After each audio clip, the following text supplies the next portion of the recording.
जय हिंद साथियों, स्वागत है आप सभी का आपका अपना इस प्यारे यूट्यूब चैनल जीके वाला में। साथियों, आज की क्लास में हम लेकर के आए हैं क्लास 12th के लिए।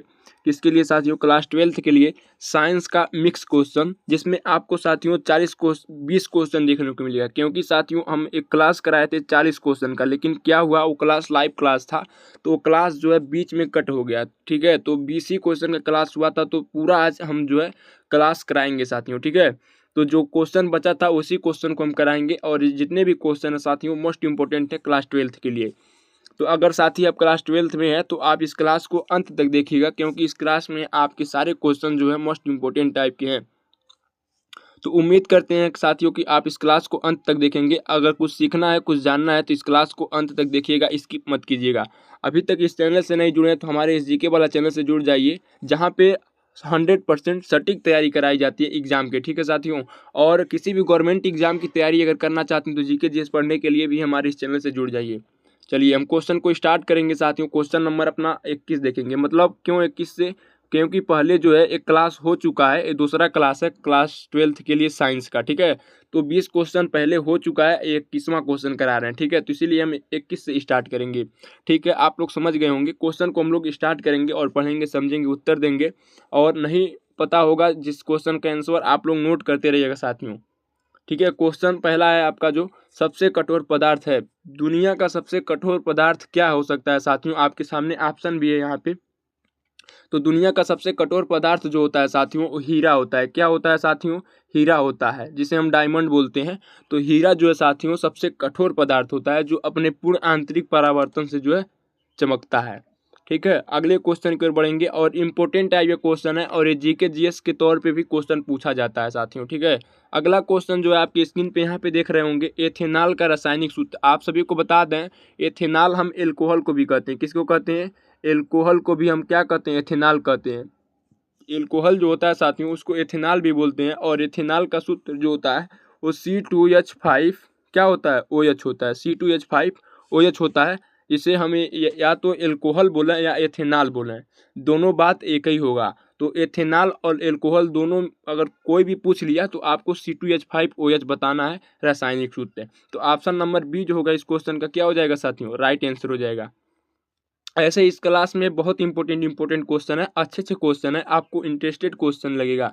सारे क्वेश्चन जो है इंटरेस्टेड क्वेश्चन है, आप लोग बने रहिएगा वीडियो के अंत तक। आपका अगला क्वेश्चन जो रहेगा साथियों, यहाँ पे अगला क्वेश्चन जो आपका, हैबर विधि से किसका निर्माण होता है? हैबर विधि से किसका निर्माण होता है साथियों? तो अमोनिया का। किसका निर्माण होता है? NH क्या होता है? NH3 यानी कि अमोनिया का निर्माण होता है। किस विधि से साथियों? तो हैबर विधि से। हैबर विधि से किसका निर्माण होता है?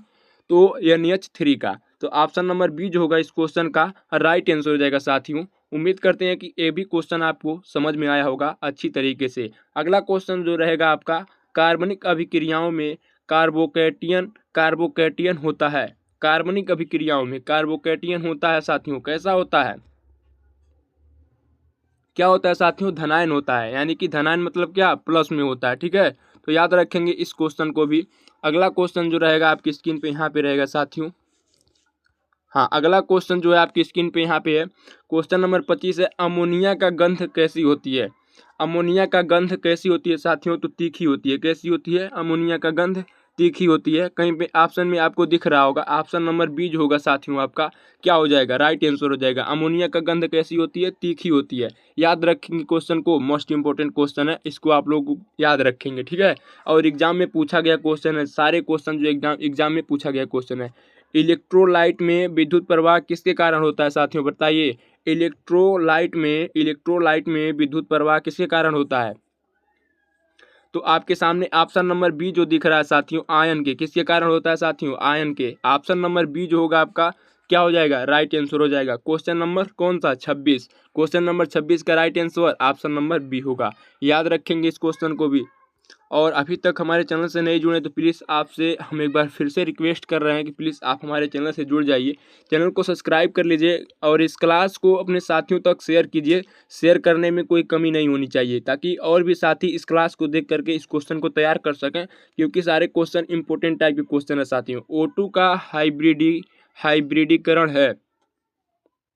O2 का हाइब्रिडीकरण है तो इनमें से कोई नहीं होगा साथियों। इसका राइट आंसर जो होगा ऑप्शन नंबर डी होगा। ठीक है, अगले क्वेश्चन की ओर हम लोग बढ़ेंगे। अगला क्वेश्चन देखेंगे यहाँ पे बायोलॉजी से रहेगा। ठीक है, अगला क्वेश्चन जो रहेगा आपका बायोलॉजी से। और एक बात और बता दें आप सभी को, अगर पहला क्लास आप लोग इस क्लास के नहीं देखे हैं, साइंस का क्लास 12th के लिए पहला क्लास नहीं अगर आप देखे हैं तो पहला क्लास जा करके देखिए, हमारे लाइव क्लास में पढ़ा हुआ है। लाइव सेक्शन में जब जाएंगे तो वहाँ पे पहले ही आपको मिल जाएगा इस क्लास का जो है पहला क्लास। ठीक है, ये दूसरा क्लास है क्लास 12th के लिए साइंस का। ठीक है, ये दूसरा क्लास है। पहला क्लास देखेंगे उसमें और अच्छे अच्छे क्वेश्चन है और खतरनाक क्वेश्चन है, तो उस क्लास को भी आप लोग जा करके देखिए। ठीक है, यहाँ पे अगला क्वेश्चन जो है आपका, मानव शरीर में श्वसन कहाँ होता है। तो मानव शरीर में श्वसन, श्वसन मतलब क्या होता है साथियों, सांस। सांस कहाँ से लेते हैं, फेफड़ों से लेते हैं।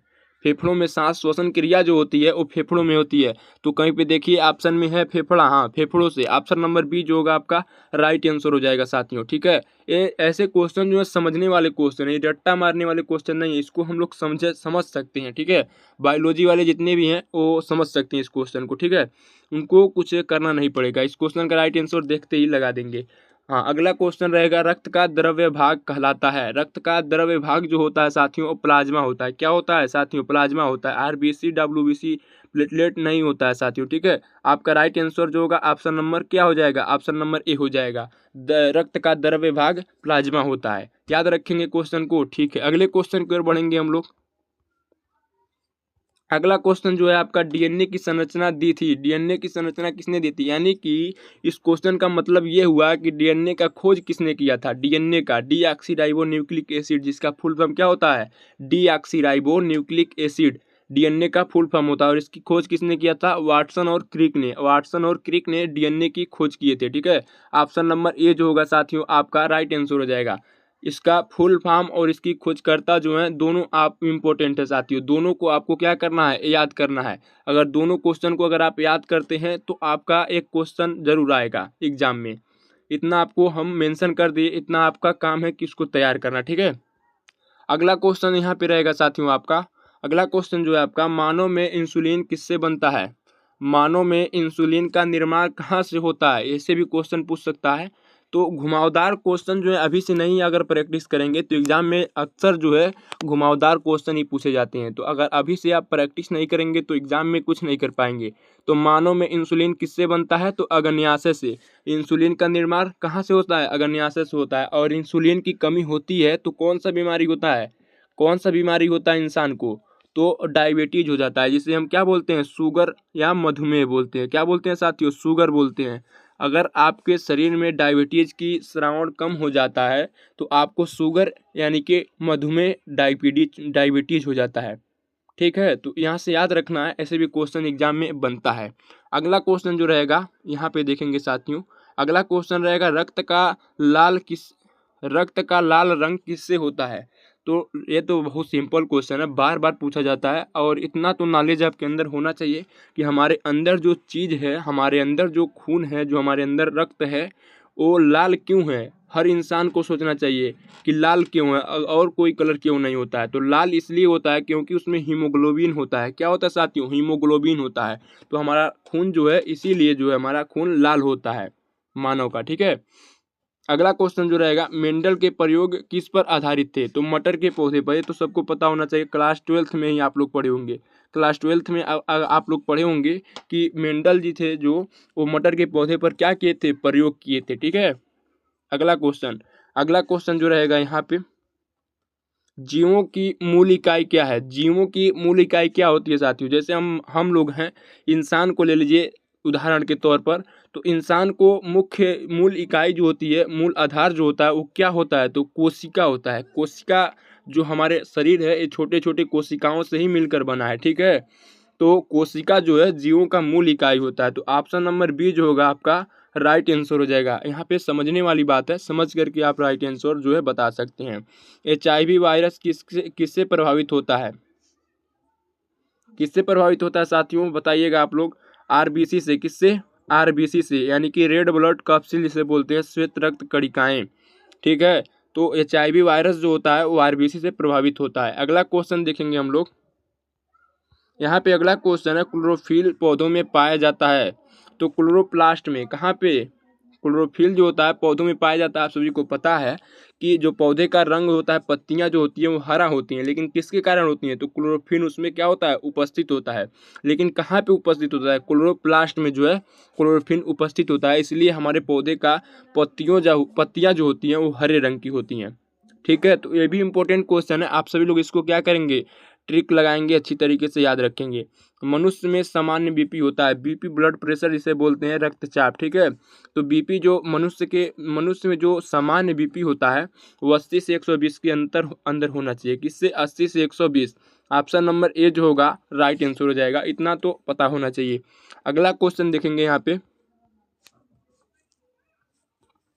हाँ, अगला क्वेश्चन जो है आपका साथियों यहाँ पे, पौधों में जल का परिवहन होता है। एक क्वेश्चन हम कई बार कई क्लास में बता चुके हैं। एक क्वेश्चन जो है कई बार कई क्लास में बता चुके हैं। पौधों में जल का परिवहन जो होता है वो किससे होता है? जाइलम से होता है। और भोजन का परिवहन किससे होता है? तो फ्लोएम से होता है। तो यहाँ पे याद रखेंगे, पौधों में जल का परिवहन पूछ लिया तो जाइलम से। ठीक है, ऑप्शन नंबर बी जो होगा आपका राइट आंसर हो जाएगा। अगला क्वेश्चन हम लोग देखेंगे। क्वेश्चन नंबर जो है आपका यहाँ पे, क्वेश्चन नंबर जो है 39। क्वेश्चन नंबर 39 है, आरबीसी का जीवन काल होता है। आरबीसी का जीवन काल कितना दिन होता है? 120 दिन का होता है।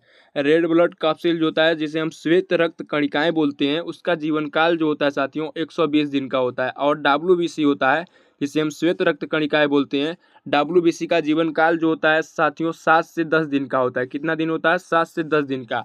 और आरबीसी का जीवन काल 120 दिन का। तो इस क्वेश्चन को भी आप लोग याद रखेंगे, बहुत ज़्यादा पूछा जाता है एग्जाम में। हाँ, अगला क्वेश्चन रहेगा और लास्ट क्वेश्चन रहेगा आपका, और इम्पोर्टेंट क्वेश्चन है, विटामिन डी की कमी से होता है। विटामिन डी की कमी अगर है आपके अंदर तो कौन सा बीमारी होता है? रिकेट्स होता है। Option number B. Vitamin D का हमको विटामिन डी किससे मिलता है? तो सूर्य के प्रकाश से जो है हमको विटामिन डी मिलता है, सूर्य के प्रकाश से। ठीक है, सनशाइन विटामिन भी बोलते हैं इसको। क्या बोलते हैं विटामिन डी को? सनशाइन विटामिन भी बोलते हैं। और विटामिन डी की कमी होता है तो कौन सा बीमारी होती है? तो रिकेट्स होता है। तो उम्मीद करते हैं सारे क्वेश्चन आज की क्लास में अच्छे लगे होंगे। और पहला क्लास अगर आप नहीं देखें तो पहला क्लास आप लोग जा कर के देख लीजिएगा। लाइव सेक्शन में जाएंगे तो वहाँ पे मिल जाएगा। ठीक है, तो मिलते हैं ऐसे ही शानदार सेशन के साथ किसी और दिन।